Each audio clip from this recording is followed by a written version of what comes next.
Good evening. Welcome here. I'm David Martin, Executive Minister of Mennonite Church, Eastern Canada, and I'll be your MC this evening. Welcome to our almost annual, we had to take a break last year, a Ralph and Eileen Lebold fundraising banquet. This banquet this evening is in support of the Lebold Endowment that is seeking support for pastoral ministry training in MCEC and as a part of the Theological Studies component of the training opportunities available at Conrad Grebel College. So this evening we want to celebrate the gift of leadership and what that means in the life of the church. I want to say a big thank you this evening, first of all to Ralph and Eileen. So let me introduce them and have them stand, please. Just stand where you are, folks.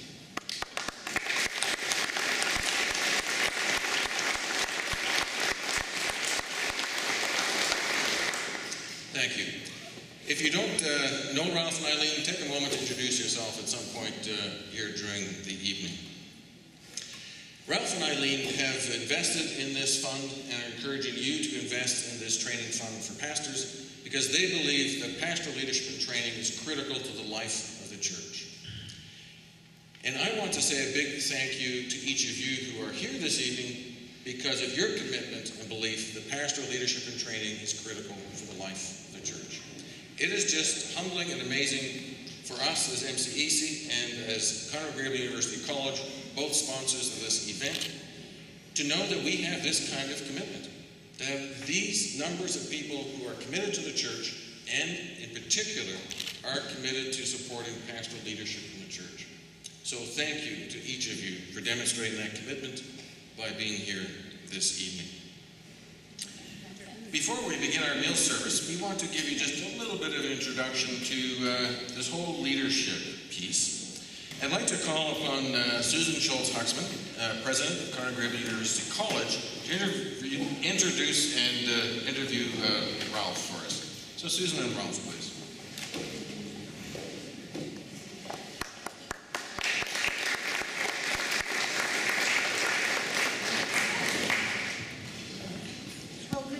And welcome to everyone. We are so very glad that you are here tonight to support pastoral training and theological education at Conrad Grebel University College. Your gift to the Ralph and Eileen Lebold Endowment Fund does just that. As David mentioned, I am Susan Schultz-Huxman, President of Conrad Grebel, and I am standing next to a man that I think many of you know quite well, Ralph Lebold, who served as third president of Conrad Grebel from 1979 to 1989, 10 years. Most of us don't last that long, so you must have done very well, Ralph. Ralph wrote a book entitled Strange and Wonderful Paths, a memoir, and I am reading it, and it is just fabulous. It is a wonderful primer on the role of our church colleges to call and to equip the next generation of church leaders in Ontario. So I thought it would be a good idea to hear from the author himself about the how and the why of leadership development in the church. So I have a couple of questions for Ralph. First of all, Ralph, remind us what your vision was for leadership development in the church. Well, I guess that's been my passion all my life, ministry life. And you know, one of the things that I've always said, that the sense of call is just central to a person's ministry. I was just telling Susan, 60 years ago, just down the road in the parking lot, there was a platform and a tent would have come right up here to the building here. And in that meeting, the evangelist Howard Hammer had two invitations, one for people to accept Christ, and the second one for people to give their lives to full-time Christian service. That Sunday afternoon, whatever year it was, 60 years ago, it'll be in June 60 years ago, I made a commitment in my life to full-time Christian service, whatever that might mean.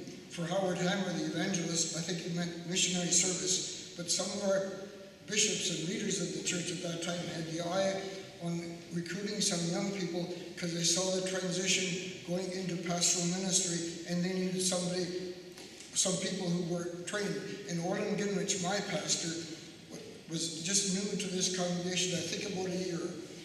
And he had the idea that some of us should get training, and that the trajectory for the next generation, the next number of years, would be for trained pastors in more and more congregations, because up to that time, they had been just selected by lot out of the congregation.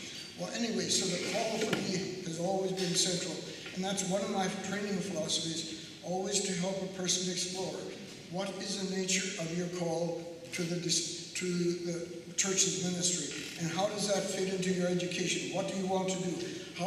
And if you want to do this, how can you do it in a way that will be effective?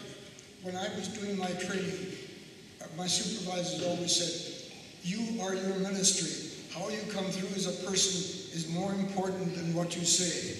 Authenticity, it kind of comes from the bottom up rather than from up here.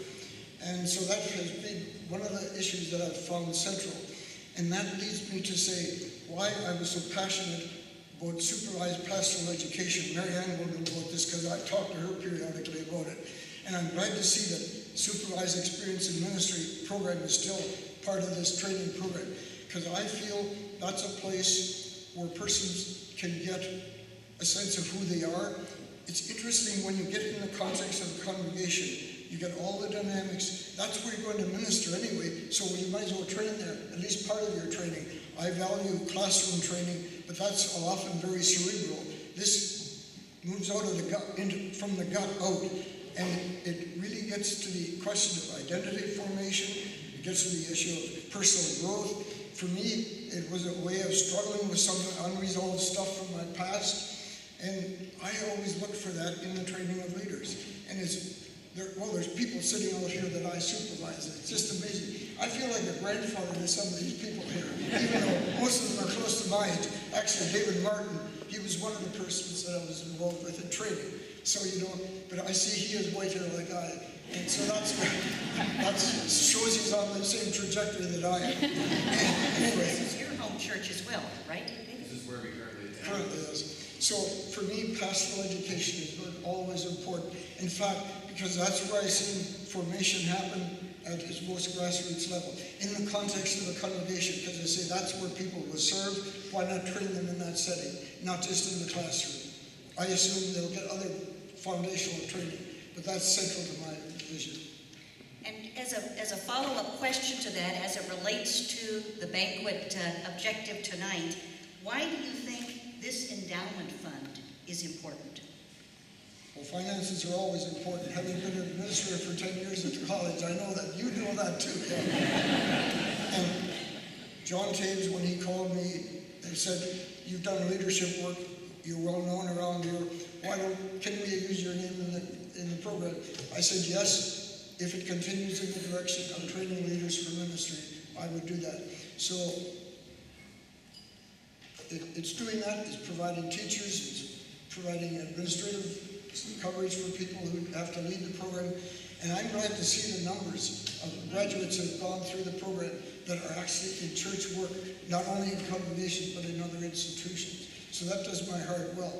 So Eileen and I have given blocks of dollars to that program since 1997 because we believe in it so deeply. And we're so pleased that the fund is growing, and we hope it'll grow a little more.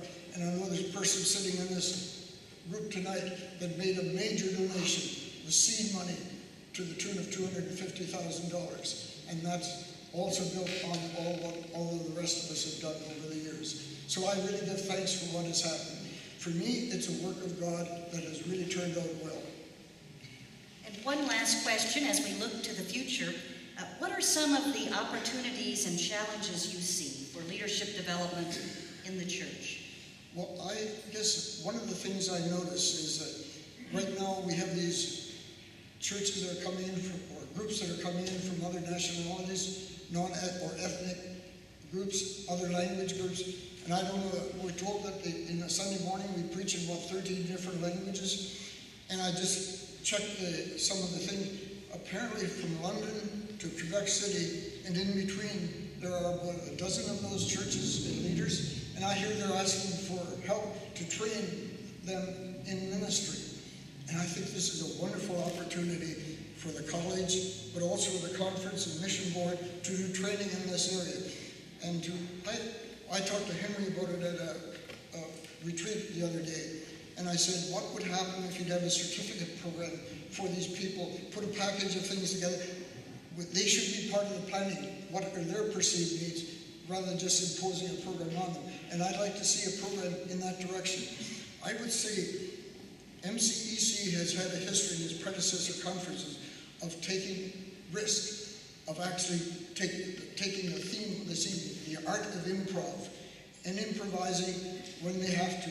And I think they should improvise on this. This won't be a standard program, but I think that's your next missionary challenge, is to train these people in pastoral ministry in a North American, in an Ontario, Canadian context, because that's different than overseas from many of these countries where they came from. So I'm excited about that, and I hope that the Holy Spirit will lead these people in directions that they can meet that need. I'm excited about it. Well, I appreciate your words. You see the vision, the risk-taking, the entrepreneurial, innovative mindset that we need. We need to continue to have that challenge, and it certainly helps us that we are positioned at the University of Waterloo, Canada's most innovative university, and we want to make sure that we're doing that in pastoral training as well. So thank you very much, Ralph. I did want to give just a brief status on the Lebold Endowment Fund and where we are at for all of those of you who have contributed over the years. At the completion of our fiscal year on April 30th, the fair market value of the Lebold Endowment Fund stood at $789,720. That's impressive on a number of scores, but it's particularly valuable to know that we are just a little over $200,000 short of the goal, the original goal of the fund for $1 million when it was first set up in 1997. So, pardon? 100,000, not a million. Well, we want it now to be at $1 million, and we're going to get it there for you. So with that corpus of money, we can draw revenue of $24,000 a year. Grebel then forwards about $18,000 of that to Mennonite Church Eastern Canada, which helps to fund Marianne's position in the formation leadership with MCEC and at Grebel as the supervisor of our ministerial program. The rest of those earnings each year are used for ministry training expenses in our Masters of Theological Studies program. Fred Martin, our Director of Development, reports that while we did not have a banquet last year, we still had over $26,000 in donations to the endowment from 22 donors. And this includes a very generous gift from the Nelda Lichty estate. And we're so pleased that the family has supported that fund. John Lichty, I am told, is in attendance tonight. Are you here, John? And if you are, can you stand, please, for us to acknowledge that gift? Thank you.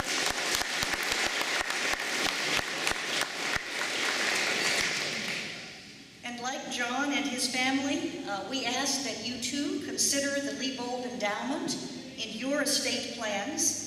And in the nearer future, consider a gift this very evening. If you've come as a guest, or if you want to respond with more than the support from your $25 ticket, we do need your help as we stand with Ralph and Eileen and our MCEC partners to continue to focus on training leaders for the church. Over 300 donors have contributed to this endowment, and the dinners have raised $140,000 over the years.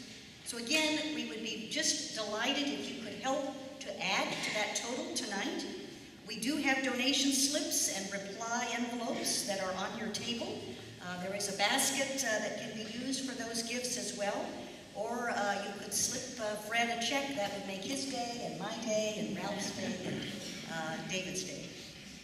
I want to thank also our key sponsors for tonight's dinner, and again, would like you to stand if you are here. First, the Herb Group, Vernon and Viola Herb. I understand Vernon is here tonight. Great to see you, Vernon. Tour Imagination, Wilbur and Janet Martin. You will please stand, Wilbur and Janet. And the C.L. Martin Group, Richard and Norma Bauman. Are you here tonight?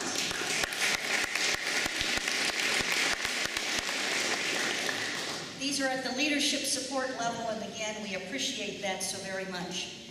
Ralph, you have set a wonderful example in the pulpit, in the classroom, and in the presidency at Conrad Grebel. Thank you for continuing to see the connection between church and college, and between quality pastoral training and forming and equipping the strong leaders of the Mennonite Church. We thank you very, very much.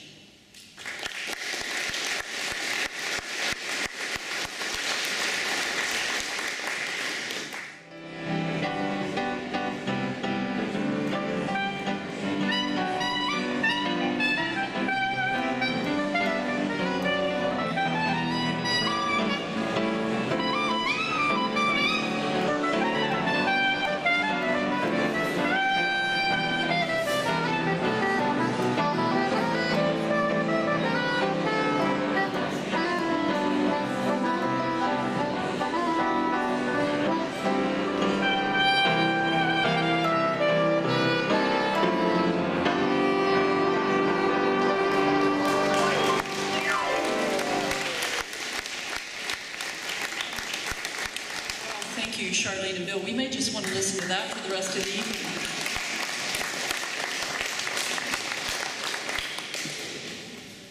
I'll add my thanks to all of you for being here this evening. I'm Mary Ann Mellinger, Coordinator of Leadership Formation for MCEC and Supervisor of the Applied Studies Program at Conrad Grebel. This is an event that I look forward to every year, both to honor the work of Ralph and Eileen Lebold, but it's also an opportunity to reflect on a topic that I and many others here have great passion for, the training, equipping, and forming of leaders and pastoral leaders for the church. This evening's presentation will be in 3 parts, myself, followed by Henry Patekow, and then we'll have 3 storytellers from MCEC churches who will hopefully illustrate the points that Henry and I are trying to make. So we'll see how well this works. The title of my 8th grade summer Bible school curriculum was The Missionary Journeys of the Apostle Paul. Maybe some of you had that curriculum. That's okay. In a hot, unair-conditioned church basement, with our teacher Edith Herr, and guided by large wall maps, we followed Paul from Tarsus to Antioch to Cyprus, Philippi, Corinth, and points beyond. Through shipwrecks, illness, and imprisonment, we learned Paul preached the gospel, made converts, and planted churches. We also learned about Paul's model for leadership training. Younger leaders such as Barnabas, John Mark, Silas, or Timothy became his traveling companions. We imagined them walking together and eating together and living together. We imagined them deciding how best to communicate the gospel in each situation. Today we might call that experiential learning, or on-site learning, or even contextual communication. The fact that the teacher Paul and at least some of his trainees got into such intense conflicts that they split up and went their separate ways was not part of the curriculum, at least as I recall. We didn't do conflict very well back then. But that model of leadership training has been with us for centuries, Jesus being an obvious example in the tradition of the Jewish rabbis, before him the Greek philosophers. The idea of younger leaders or disciples gathered around the feet of the teacher, traveling together, living together, learning together. Even into 18th century America, we read accounts of young minister apprentices living in the home of their teacher, along with the wife and probably 10 to 12 children, but learning the ways of ministry in that setting. And even into the 20th century, our common Mennonite practice was a variation of this. Leaders formed within the congregational context and called out from within the congregation. But along the way, as the existential realities of life became more complex, as a religious worldview gave way to a scientific worldview, as the harsh realities of 20th century warfare and the threat of nuclear annihilation beset us, and as methods of biblical interpretation and higher criticism came into our common thought, the tutoring, discipleship, mentoring model and the practice of calling leaders from within the congregation began to seem somewhat inadequate. And so in the 1930s and 40s and 50s, we started seminaries and Bible schools, albeit a bit later or even considerably later than many other denominations. Similar to other schools, our schools included a complete curriculum of Bible study and exegesis, theology, Anabaptist history, church history, Greek and Hebrew, pastoral care, evangelism, preaching. What else did you take, Ralph? That was, all this, we agreed, was essential to ministering in the 20th century context. It was an exciting and stimulating time, and Ralph was an early student at Goshen Biblical starting, I think, in 1959. And I imagine it was the courses and teachers there that sparked his interest in the formation and interest in pastoral training and formation. And that eventually led, through Ralph, to the formation of the ministry stream at Conrad Grebel's MTS program. This model of seminary training has served and continues to serve us well. So you might well ask, if this traditional model is serving us well, why then are we talking tonight about improvisational training as a model for our time? And I'll come back to that in a moment, but first I want to talk about improvisation. Improvisation has two inextricable parts.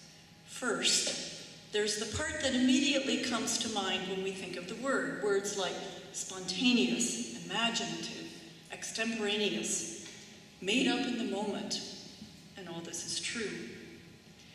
But the second part of improvisation is equally or even more important. Fresh spontaneity is only possible when it is honed by hours and hours and hours of practice. As you listen to Charlene and Bill's music tonight, you may have noticed the underlying theme or melody of, what did you notice? Amazing Grace, right. And you may have noticed their freedom to ornament or embellish the music. Each time it got a little more embellished and ornamental. But you may also have noticed how carefully they were listening to each other, so that as one moved into the foreground, the other offered support. The extraordinary things that happen in an improv performance are only possible because of a shared understanding of the underlying structure and the thousands of practice hours that have led to laying a solid foundation so that our discipline, whether of music or pastoral ministry, so that our discipline inhabits us. And in a few minutes, Henry will talk about what is needed from our churches and schools to create that kind of structure or foundation for our leaders. But what I want to talk about briefly is MCEC's, the stimulating context that we now live in that requires us to respond in new and fresh ways. It's not that we're abandoning what has worked well in the past, It's that we need that and more besides. Some of the changes that are occurring may be already familiar to you. We can no longer assume leaders will have had an early formation in a Mennonite or even Christian context. We can't assume that they would have had an 8th grade summer Bible school curriculum. We can no longer assume that families are able to uproot their lives for 3 or even 2 years of study. We can no longer assume that all pastors need the same type of training. Those who plant churches may need different training and formation from those who lead emerging churches, and different yet from those who lead inherited or established congregations. First-generation Canadian pastors have their own unique training needs, but not all first-generation Canadian pastors have their same training needs. Further, the kind of training that was necessary to lead congregations in a predominantly Christian culture is different from the equipping needed to lead congregations in a post-Christendom era. So this and more is the context that we live and work in every day. So what models have we experimented with? First of all, we've moved from a program model of training to one of competency. MC Canada and MC USA have outlined 6 areas in which pastors are expected to be competent before they are ordained. And now we do hope that after they're ordained, they'll move from being simply competent to becoming excellent pastors. But now, rather than say to a pastor, we strongly encourage you to enroll in this program, we start with, let's discuss together what you need to become an effective and faithful pastor and how we might help you achieve that. Secondly, we've reconnected with the Apostle Paul's model of walking alongside, eating together, coaching, and mentoring. Our Transition into Ministry program incorporates many of these elements. And while we haven't experienced literal shipwrecks in that program, at least that I know of, we have together experienced and supported each other through the ups and downs, the joys and normal disappointments of ministry. Later this evening, you'll hear from Tim Reimer and Ashanafi Falusi, and you'll hear about a co-teaching and co-mentoring model, 2 pastors who are teaching and learning from each other. And we're also taking small steps in using more technology. But in addition to this list of training challenges and opportunities, there's another shift occurring in our midst. In a video you will see later this evening, Noe Gonzalia uses the word diaspora to describe the Hispanic church in Sherbrooke, Quebec. Diaspora, meaning a movement or scattering or displacement from a homeland. Rather than our traditional model of training leaders to minister in planted churches, increasingly, large parts of whole congregations are in constant transition, in a process of settling and scattering and resettling, moving again and again to wherever work can be found, or perhaps moving to join with living family elsewhere.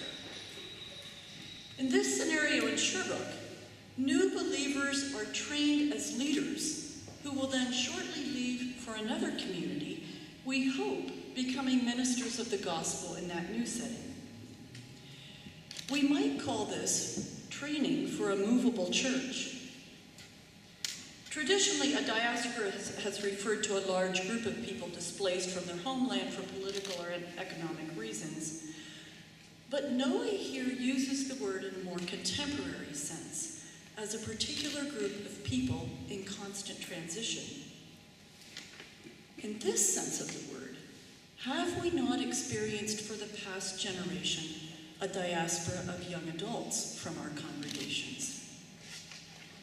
And might it be that as we seek to find ways to equip and form this movable church of first-generation Canadian leaders, we may also gain new insights into forming and equipping young adults from our established congregations as leaders.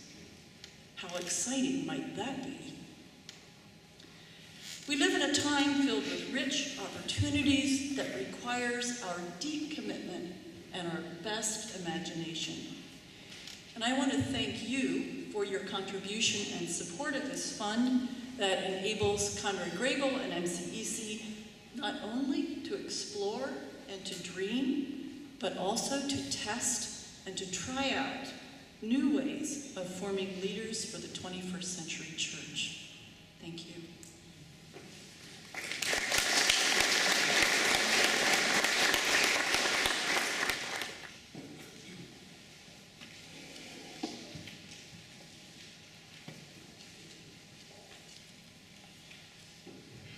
Good evening.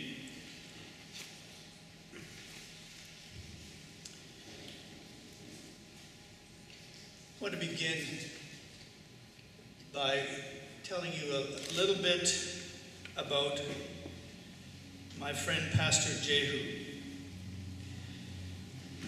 Pastor Jehu is minister at the KW Chin Christian Church.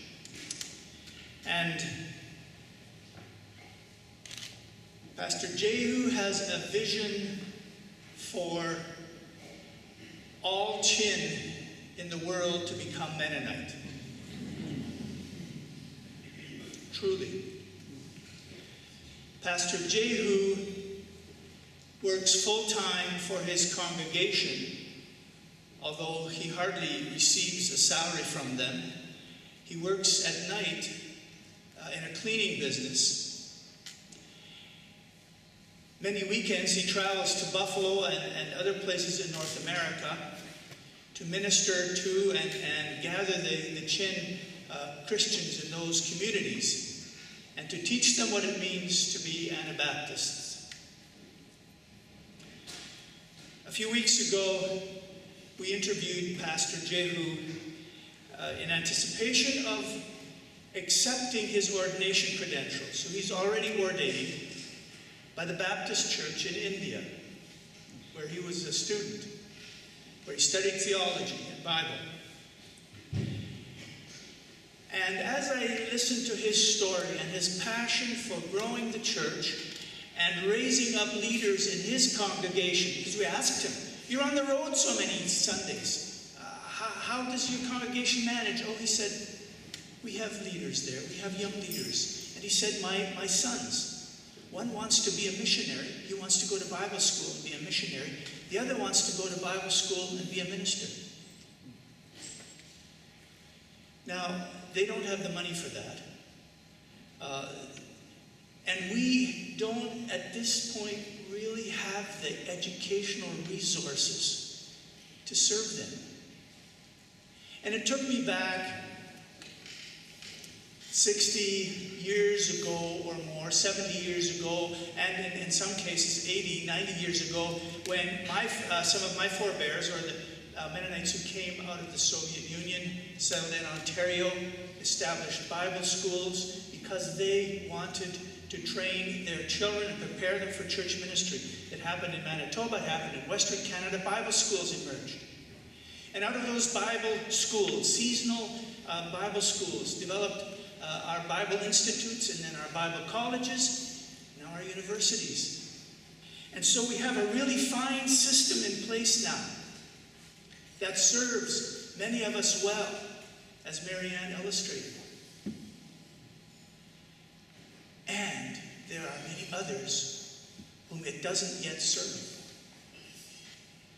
And that's the challenge of improvising, of developing a new system, and perhaps revisiting an older system that served our people 40, 50, 60 years ago, to serve this community. And so, as Marianne indicated, we've developed our educational institutions. We were training professional ministers who we prefer to be full-time in ministry rather than bivocational, who are specialized in particular areas of ministry, and we do that very well. And our educational institutions keep asking us, how can we do that better? That's serving a certain segment. But it hasn't yet been as adaptable as it will need to be in the 21st century. And Ralph reminded us of that earlier. And we developed, as Marianne also indicated, the competencies grid. Here's the grid. I know you can't read it from where you are. 6 categories down, 6 categories across. We're very thorough in this. We know what we need to do and what we want to do in training well-equipped and prepared ministers. But try to communicate this to Pastor Jehu, who has, in his lifetime, he's younger than I am, much more experience than I will ever have, a much grander vision than I dare to have, and who is so much better at doing missionary, evangelistic, prophetic ministry in his churches than I could ever hope to be. This doesn't serve him. We have to adapt. We have to find new ways. And so the competencies, good as they are, they're not a one-size-fits-all. And we have to learn from our newer pastors, our immigrant congregations, our international pastors, as they sometimes call themselves, who bring a world, literally, of experience with them, what it means to prepare ministers for their congregations, and maybe some of our congregations who are back at sort of the elementary stage because they have declined in the old form and now are looking for a new way to be church. We have a confession of faith in a Mennonite perspective that clearly articulates what we believe. We have a Mennonite polity for ministerial leadership. Again, another foundation stone in developing a calling, a training, a preparing and equipping, and a placement program and protocol that has served us well. We have a minister's manual that helps ministers think about how to lead in the various ceremonies, services, celebrations that are part of ministry life. These are important foundation stones. But we can't build this new building on only these stones, or these stones exactly as they are. And interestingly, all three of these foundational documents are currently being reviewed, revised, and updated. Now, isn't that interesting?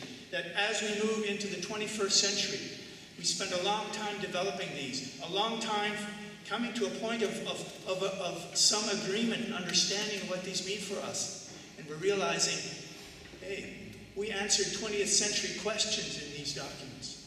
And now we need to address 21st century questions and realities. That's the challenge before us.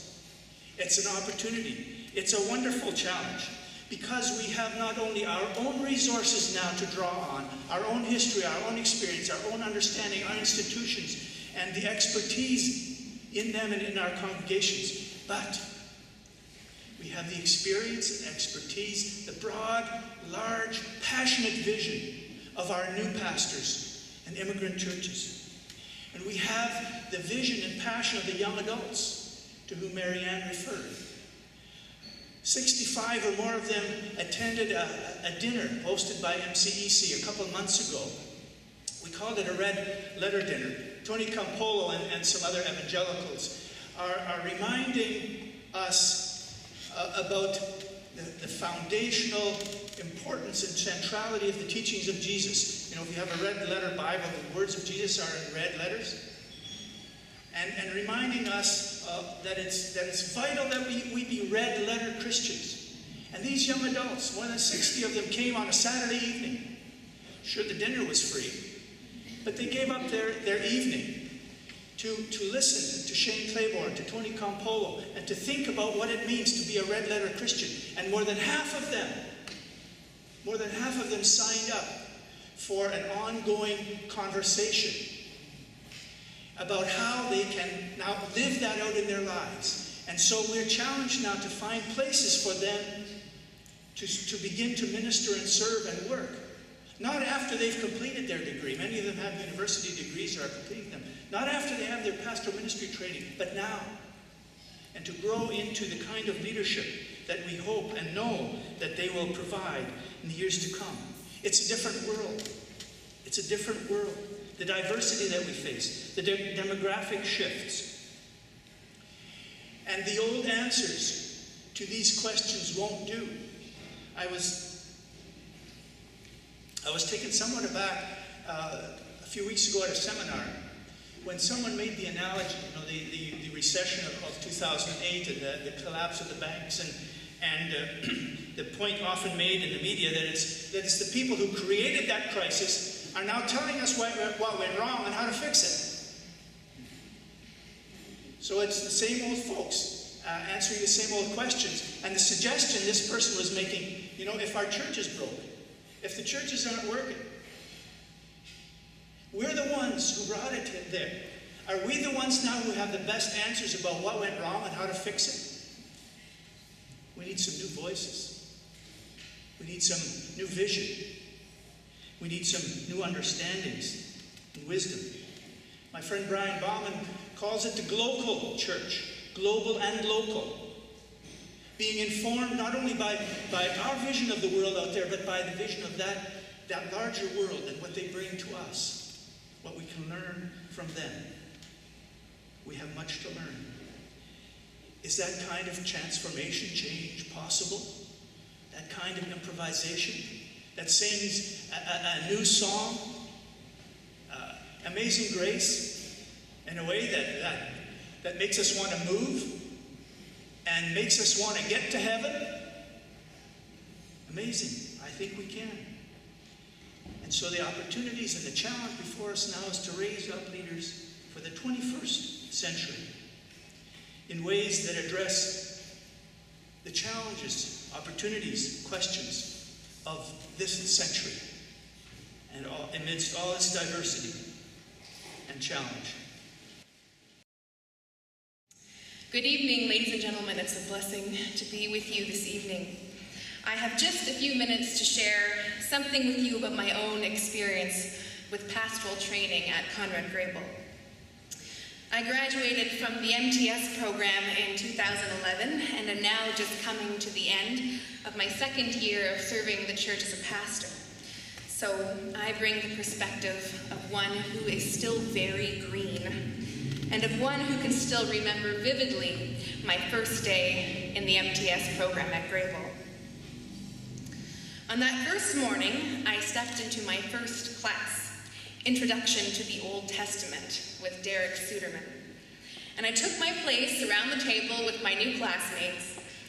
And as usually happens on first days of school, our professor invited us to introduce ourselves. And as we listened to each other do so, he invited us to be mindful of the experiences we each had had that we were bringing to our study of Scripture. As I listened to the others go down the line and introduce themselves, I began to become very intimidated. Many of my classmates' introductions were rich with church and Bible-related experience that I was sure would put them light years ahead of me in the study of the Old Testament. Not that it was a competition or anything, but I do tend to be a little bit competitive. Bible college degrees, undergraduate degrees in religious studies, lifelong or at least long-time church attendance, experience in Christian schools and camps and colleges, experience leading youth and young adults and teaching Bible, and I'm sure that not all of their introductions were stacked with these kinds of experiences, but it sure sounded like it to me at the time, feeling a bit out of place as I did. My upbringing was largely secular. I didn't grow up hearing Bible stories or singing Sunday school songs. To this point, sometimes when a community of people gathered in church say, "Let's sing that song," "Oh yeah, we all remember it," and burst spontaneously into song, I feel terribly out of place. I never went to youth retreats or to Christian camps. I went to a public high school, and my first 2 degrees I earned from secular universities. I was not part of a church community until my early 20s, which was also when I made my first Christian friend. So I came to that first MTS class with 7 years worth of university education and not one single Bible, theology, or religious studies class. So when my turn finally came to introduce myself, I was so overwhelmed by my lack of experience as compared to the others that I threw out my hand and exclaimed, "My name is Christina Edmiston, and I am a blank slate."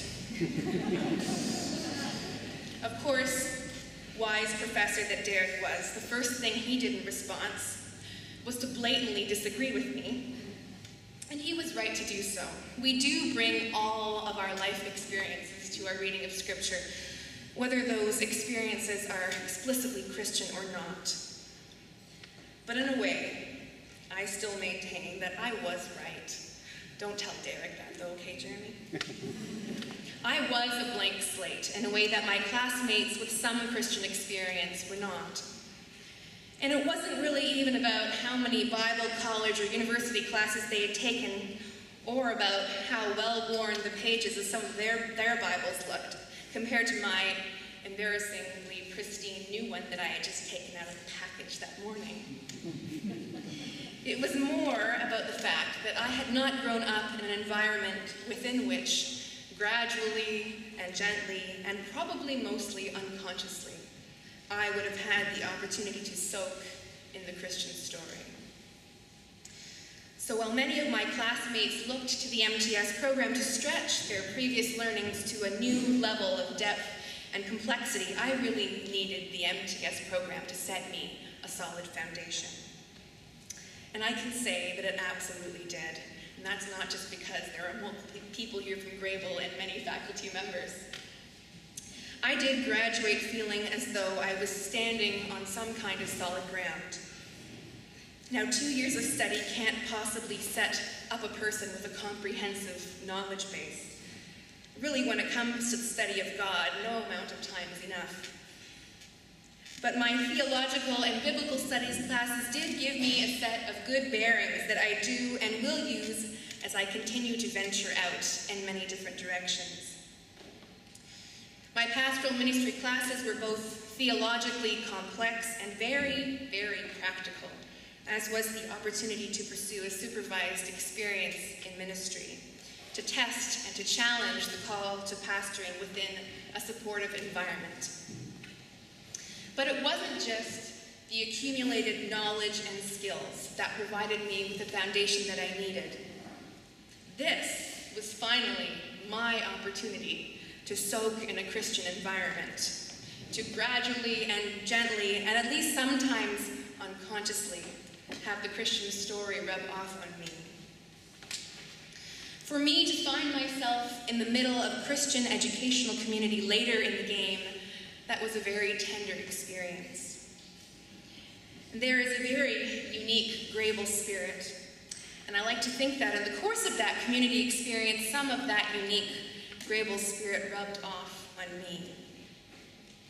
Now, within the foundation the MTS program helped to set, which includes, of course, the solid and practical and unchanging kinds of knowledge that every pastor needs, there is also within that foundation some of this Grebel spirit, an inbuilt predisposition towards openness to lifelong learning, an openness to morph and remorph the shape of pastoral leadership as the church also morphs and remorphs in this time of increasing and exciting change.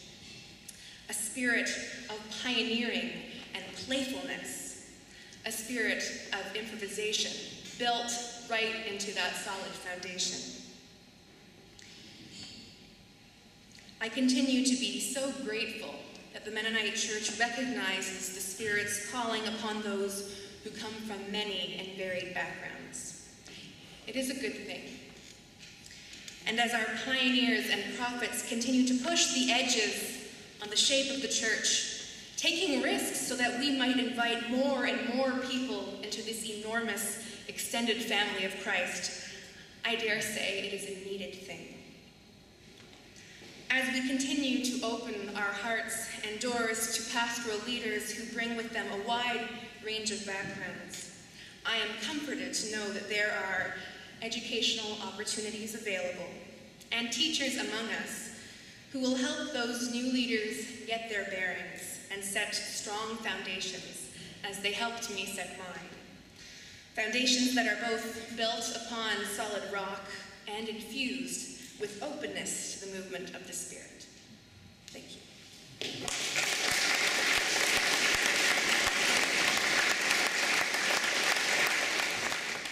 It's been a good evening. I hope that your minds have been stretched and stimulated in what it means to work at pastoral leadership training and development, both within a traditional context and over against that, the more improvisational context that we are having to work with these days in MCEC. It is both a challenge and a great privilege. And dare I say, we are yet to experience the impact, although we have some hints of it. Let me finish very briefly Henry's story of Pastor Jehu to give you an example of some of that impact of what improvisational leadership is doing. Pastor Jehu, I would say, is a modern-day Mennonite apostle, and I don't use that word with any apology. Pastor Jehu is convinced, as Henry said, that all the Chin in the world should be Mennonite, and he's making a pretty darn good start of it. He related to the Chin in Buffalo and mentored them, and we now have a Chin Mennonite church in the New York Conference of Mennonite Church USA. He started working on his Chin brothers in Edmonton. We now have a Chin church in Edmonton that wants to join Mennonite Church Alberta. And not to be outdone, the Chin church in Calgary is also exploring membership in Mennonite Church Alberta. And I think we also have something going on in BC, I believe. There are Chin in Texas, and they already, because of Pastor Jehu, have joined the Southwest District. I got my American Conference. You're going to have to help me out, folks. But the Central District there, in whatever Texas is a part of, that Chin group is now Mennonite because of Pastor Jehu. Pastor Jehu also kept after the Chin in Ottawa. And another one of your sister congregations is the Chin Christian Church, brackets, Ottawa. There are at least half a dozen Mennonite churches that are Chin across North America because of Pastor Jehu. And Pastor Jehu's church that he founded in New Delhi, India, of about 2,000 people, is now in conversation about membership in Mennonite World Conference. Pastor Jehu brokered and was not allowed a visa into Burma, but Brian and his wife Nancy, Brian is our mission minister, was in Burma for a trip to be the commencement speaker at the Truth Biblical Seminary, where Pastor Jehu had some connections with the Chin there. That grouping of 1 to 200,000 Chin took that experience very seriously and are saying, we like this Anabaptist stuff. We believe, Brother Jehu, I think we're going to explore what it means to be Anabaptist. And Pastor Jehu has relatives in Norway and Sweden. He thinks they should be Chin too, and he's working on that. So who knows where this will take us? But we need to adapt improvisationally to the context and provide the best leadership possible. And I think that anything you take away tonight, that is a message I think I would like to see you leave with. So a big thank you this evening to our presenters. Thank you very much. To Marianne, to Henry, to our musicians, Bill and Charlene. Thank you to our sponsors who helped make this evening possible. And especially thank you to you for being here, for your dedication, and for your support. Blessings. Thank you for being here.